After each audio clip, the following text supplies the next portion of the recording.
An electric motorcycle bearing a Honda badge is bound to attract serious attention, and lately, the rumor mill has been buzzing.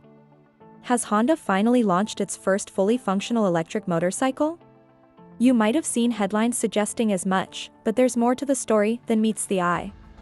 Yes, an electric motorcycle has officially been unveiled under the Honda name, but it's not a global Honda release.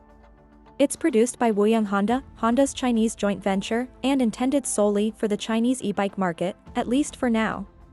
Called the EVO, it is a café racer-styled urban moto intended for the masses. As opposed to an outright Honda product, the EVO is the byproduct of a joint venture between Guangzhou Motorcycle Group owned by car manufacturer GAC and Honda.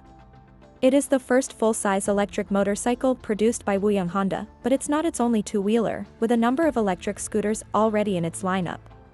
Despite its sleek and sporty appearance, the EVO isn't designed for speed demons. Its motor produces 8 kW continuously and can hit 15.8 kW in short bursts, around 21 horsepower overall. That's well below superbike territory, but solid for an urban commuter. WMTC tests give it a 75 miles per hour top speed and a range of 105 miles in its most powerful configuration, which makes use of 3 batteries. The less expensive, 2-battery trim can travel 75 miles on a single charge and can reach a top speed of 68 miles per hour. The EVO, in contrast to some other electric bikes, also features an integrated charger that allows it to be connected to either a household power source or more powerful AC chargers meant for electric cars. For the 3-battery setup, the EVO takes 150 minutes to fully charge with domestic current and about 90 minutes with a car charger.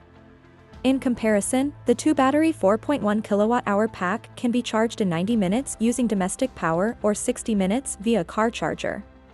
Taking a look at the underpinnings, the 6.3 kWh 3-battery version of the EVO weighs 344 pounds, while the 2-battery version weighs 315 pounds.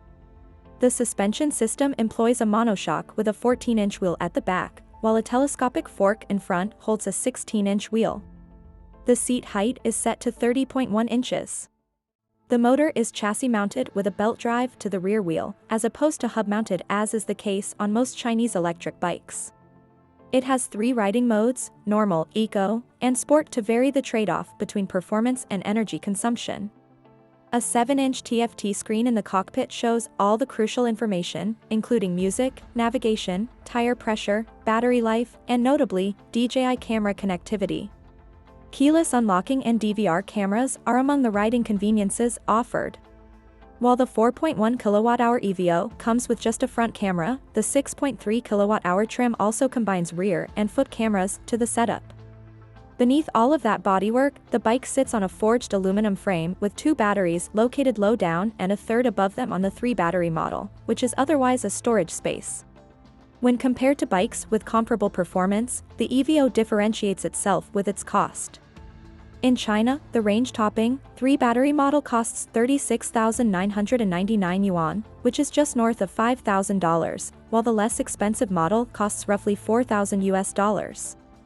Even accounting for potential tariffs, that's competitive with comparable internal combustion engine motorcycles. But no formal announcement of a global release has followed yet. Here's where things get complicated. Many headlines have wrongly called the EVO Honda's first electric motorcycle. In reality, Honda has produced electric two-wheelers before, most notably the Honda PCX Electric launched in 2018. These were mostly small displacement, step-through models. The EVO isn't a pure Honda product. It's a Wuyang Honda creation, meaning it's a Chinese joint venture model produced by Wuyang, not a Honda-developed global release. Wuyang manufactures its own domestic market-only motorcycles in addition to some Honda-developed motorcycles for the Chinese market. The EVO belongs to the latter category.